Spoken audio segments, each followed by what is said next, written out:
So Apple has launched its new iPhones, its new AirPods Pro and its new Apple Watches, all of which are very nice, but I'm a writer, you're a writer. Let's see what all of this can mean specifically for us, if it means anything at... No, I can't do that. That's just clickbait rubber. It does. Okay, there isn't as much here for us as writers as some years, but there is also a new approach from Apple that I think suits us on certain devices. Hello, I'm William Gallagher and this is 58 Keys, which as ever, as always, is for writers like you and me who use and who write on, well, let's say iPhones, AirPods Pro and Apple Watches.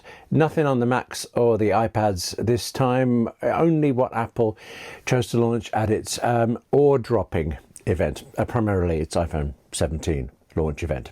Now, let me be clear, there is a lot here. Of course, there always is a lot, yeah, a lot there, but there's no reason, right, we can't have nice things. But in general, writers tend not to be the wealthiest people in the world. And I think that's the big difference this time. I think Apple's actually done a better than usual job of making its lowest cost devices. I was going to say cheap, but this is Apple, don't get carried away. Making them particularly good. So in fact, actually, let's concentrate on that first, then take a look at the nicer things. Yeah? And then if you don't mind just sticking around for a bit, I want to also end by talking about the writing of Apple's event, because it was mostly excellent. And I think there are things, as writers, we can learn there. There are also some oddities. Really surprised. I mean, small, but small. Anyway, money first, lowest cost first, starting with the base iPhone 17. The new iPhone 17 costs £799 or dollars, and it comes with 256 gigabytes of storage. The iPhone 16 last year was also $799, but it came with just 128 gigabytes. For years now, this might change, but for years now, Apple has launched 4 iPhone models in September. There's this base one, then so the base one, then there are these 2 higher end Pro models, and there's kind of a rotating one in the middle. Some years it's small, some years it's large. This year it's incredibly thin. Invariably, right, there is something to make you think you shouldn't go for the base model, you should go to the Pro models. So Pro models rather than the base, or even the rotating this one. This time, I just don't think there's such an obvious pull. If you need certain new features of the Pro that I will talk to you about, well, you tend to know it. And otherwise, more than ever, most people, I think, will find the base iPhone 17 not only good, it's better than usual. It now has 120 Hz Pro Motion, which I swear, actually, I cannot tell the difference looking at it, but most people can. And ProMotion, if you don't happen to know, it's a technology term that you could pronounce as makes iPhone feel faster. What it means is that the screen updates, it refreshes at different rates. So if you're reading a book, right, in Apple Books or Kindle, well, there's not a lot going on the screen, is there? There's not much movement on the display until you turn the page. So the screen can slow down. It doesn't have to keep refreshing to show you things. But then if you are watching something like a film, well, the screen can speed up. It can automatically start. The result is that it responds to what's on the screen to what you need, which means the further result is that to you and me, the phone feels faster. It feels more responsive. I mean, I think I get that. I can't actually see the difference when looking at a ProMotion and a non-ProMotion screen side by side. What I can very definitely get, though, and really appreciate, is another benefit of all of this. ProMotion can slow the screen refresh down incredibly. Instead of updating what you're looking at 120 Hz, so refreshing the screen 120 times per second, it can elect to refresh once per second. And what this means is that iPhone 17 can now have an always-on display without destroying your battery life. Always on is superb. You don't have to pick up the phone, press anything. You just glance over at the screen and there's the time, the date, or more. And more includes live activities. So I had this for on other phones, but now on the iPhone 17, if you're following a friend's flight to see they arrive safely or to see when you have to go pick them up, that information will now display constantly on the screen on the iPhone 17 as a live activity. And it's the same with sports scores if you follow any sports, takeaway deliveries if you eat too much, Uber. There you go, all of these things. Speaking of battery life, the iPhone 17s is improved. Apple, you don't notice this in the real world really, but Apple claims up to 30 hours of video playback, and video playback stresses out the phone. That's 8 hours more than before. And actually charging is faster. You could now get the iPhone 17 charged up to 50% in 20 minutes. And then there's this. There's a feature designed to shut up anyone like me who knows that landscape is better than portrait photography. Now, even if you are holding the phone in portrait, it can, if you wanted to, take the photo landscape for you without rotating it. Apple argues that it's safer holding the iPhone, but you get a better grip. I say they're trying to atone for making the world convert to dreadful portrait orientation photos. Calm. We've also had the rise of reaction videos where someone you care nothing about shows themselves laughing or pretending to be shocked, or goggle boxing really at something they're watching. It's just riveting. And now our iPhone 17 helps you do this wonderful thing, because you can record what's in front of you and also your reactions at the same time. Front and back cameras simultaneously. Just cannot wait. Now, the thing is that you get all of this for £800 or dollars, and I don't think you can really call that amount cheap. Can you call it a bargain? I don't know. The thing is, it's much more of a bargain than usual. In previous years, right, I've tried looking at the base model. I've looked at it. Will that be the one? It's always been pretty quickly clear what benefits just because of what I use the phone for, I would happen to get from the Pro models, and I've ended up buying one of those almost every time. This year, I do think that decision is harder. Or actually easier in a way. Well, easier for me because I'm not buying anything Apple launched this week. The thing is, I have last year's iPhone 17 Pro Max. I have last year's Apple Watch Series 10, and they are both still excellent. This is often the case. It's not like criticism of this year's launch. It's just year to year, there may not be a gigantic difference. Although actually, for the last 4 or 5 years, maybe, I've been convinced to buy all but one of the years, and now 2, I suppose. If you have an iPhone that's older than 1 year, or an Apple Watch that's older than 1 year, you'll see the difference in the new ones. If yours are older than 2 years, you'll particularly like the difference. And anything 3 years or older will do upgrade, because you will love what new features you get with the new phones and how responsive, how much faster they are. The new iPhones and the new Apple Watches. Excellent. But speaking of the Apple Watch, just as I believe it's made the base iPhone 17 extra good this time, Apple has done the same to kind of the base, the lowest featured, the lowest cost Apple Watch SE3. This now costs $249 or £219. And also, like the iPhone 17 base model, this Apple Watch gains an always-on screen. Now, you saw how much I liked always-on the iPhone. It's brilliant on the iPhone, but it's surely essential on the watch. The days of having to turn your wrist for the watch to switch itself on, well, I mean, actually, they seemed fine at the time, but now you really realise that always-on was always the way to go. And now you've got it, even the Apple Watch SE3. Apple Watch SE3 also adds double tap, another feature previously on the more expensive models. It's one where you can, tap your fingers together to answer phone calls or to pause and play music. You're watching the only time I've ever done it. Whereas I have become quite fond, actually, of the wrist flick. This is more recent, and it's now on the Apple Watch SE3, and it's where, say, an alarm sounds on the watch, but you're carrying something and you can't get your nose to the button, so you just, you don't have to do any of that. Just, I seem to be setting this off doing thick, so here you flick the wrist in a certain way and the alarm stops. I should say, actually, that alongside the relative bargain of the Apple Watch SE3, there's now also both the Apple Watch Series 11 and the Apple Watch Ultra 3.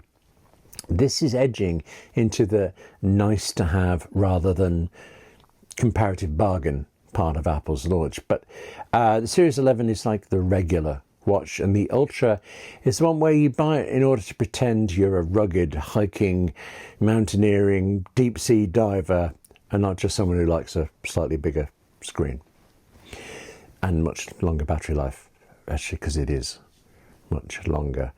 It's much longer than the rest. Apple Watch Ultra 3 reportedly runs for 42 hours straight, or if you use low power mode, 72 hours. All of these new watches, though, all of them, get a new sleep score. If you have a bad night's sleep, your watch will tell you, like you didn't already know. But it will also always try to show you why you probably had a bad night. Maybe, for example, you went to bed unusually late. Okay. The idea is you look at this score, you look at what it says about it, and then hopefully you can avoid things that tend to give you bad nights, things that might be fixable. So hopefully there's a score on there for reactions to rejection or something like that. Apple Watch Series 11 and Apple Watch Ultra 3, so not the SE, also have hypertension detection. This is amazing what the watch does. But speaking of amazing, the new AirPods Pro 3, it's like having a pair of babelfish in your ears. It will instantly translate whatever someone is saying to you. It'll whisper in your ears in English what they say. What a world we live in.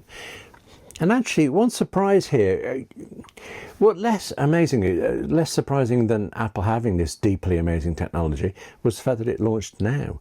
There were rumours of this, it was thoroughly expected next year, but nope, it is right there. Live translation in the new AirPods Pro 3. But there was then a further surprise in that this live translation will work with the existing AirPods Pro 2 and the AirPods 4. I was impressed recently when Apple added its excellent hearing health features to the existing AirPods Pro 2 instead of doing what I would have said any other company would do, is like save it up for the next launch. And now here it is, adding another amazing feature and not requiring you to update your AirPods Pro to get it. Although part of this actually is that the translation leans really heavily on your iPhone, and that iPhone has to be able to run Apple Intelligence, and it has to be on the new iOS 26. So if you have an older iPhone that can't do either of those, well, okay, then maybe you have to update that, but you should, it's worth it. That's it for what the new launch, the new devices benefit you and me most as writers, I think. It's not been the greatest year for us, but I think it's good. I mean, live translation. And there are, of course, the more expensive devices, which are very nice. I just don't think they're very crucial. Can you have gradations of cruciality? Such as the iPhone Air, right? It's this year's rotating one in the mix, the one where Apple keeps trying out new forms such as the Mini or the Plus, the large one, and now Thin. This is the thoroughly expected slim iPhone, and there really shouldn't have been any surprises about it, since, I mean, I'm assuming you spend your days looking into all this stuff instead of, writing. There weren't really any surprises about the different details of it, and yet the overall picture was startlingly good. iPhone Air looks great. It looks ridiculously thin. You pay £999 or dollars for that thinness. But actually, do you know, it looks like it should cost more. Don't encourage Apple. Despite its thinness and it's costing a bit more, the iPhone Air is actually, in most respects, a match for the iPhone 17. Almost every way it's a match. I mean, on the downside, smaller battery because it's thinner. It has 27 hours video playback compared to the iPhone 17's 30. But it also has the A19 Pro processor, which is better than the one in the iPhone 17. So the Air is faster. There are other smaller differences. But one is that the iPhone Air has a fractionally larger screen. It's actually larger than the screen on the more expensive iPhone 17 Pro. Although, if you're talking large screens, you want to go for the iPhone 17 Pro Max.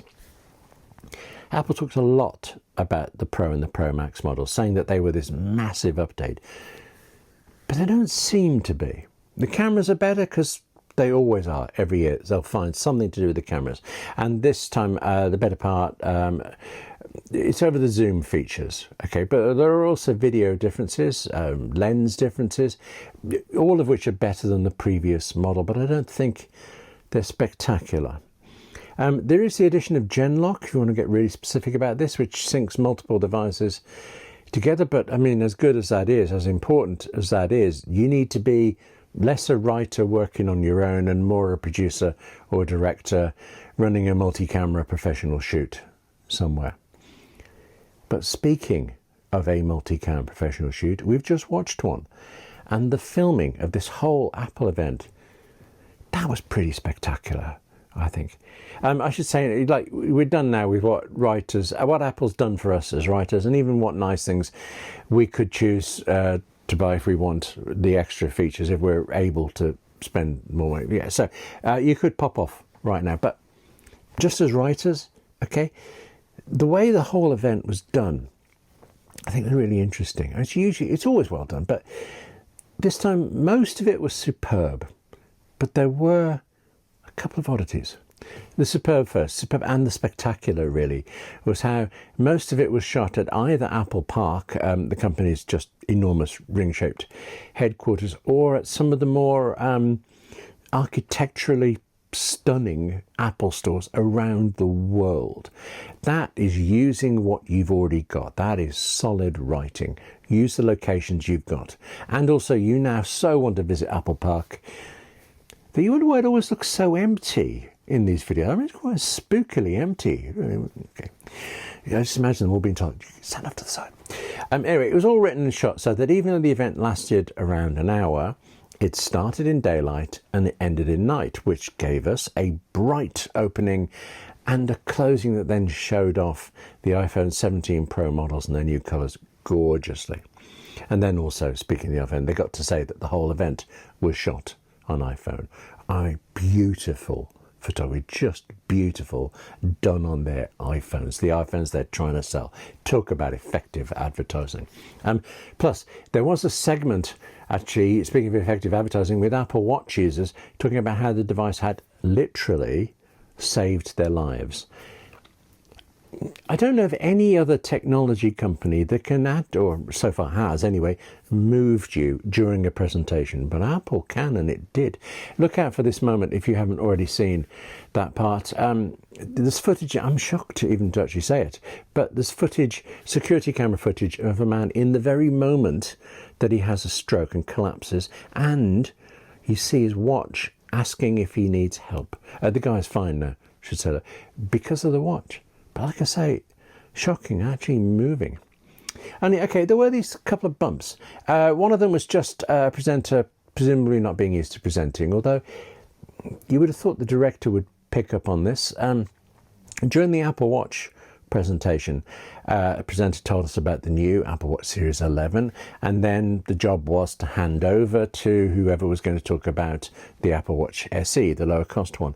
But the line delivery was wrong. The tone was wrong. It wasn't, here's so-and-so with this new thing. It was, here's whoever with that thing I thought you already knew about.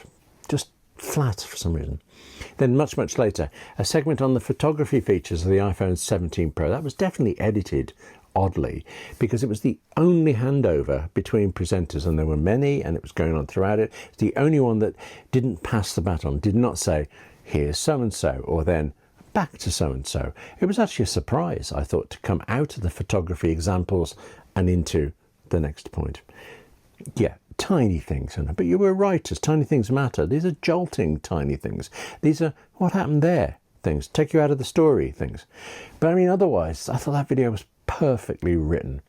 Just as writers, right, I think we can learn something, particularly from watching Apple's video now and comparing it to Google's live event a couple of weeks ago. I mean, all right, it's not fair to compare rehearsed video with live presentations, but it is fair to compare the structure, the sequence of how the two built through their points, how their writers worked to communicate their messages.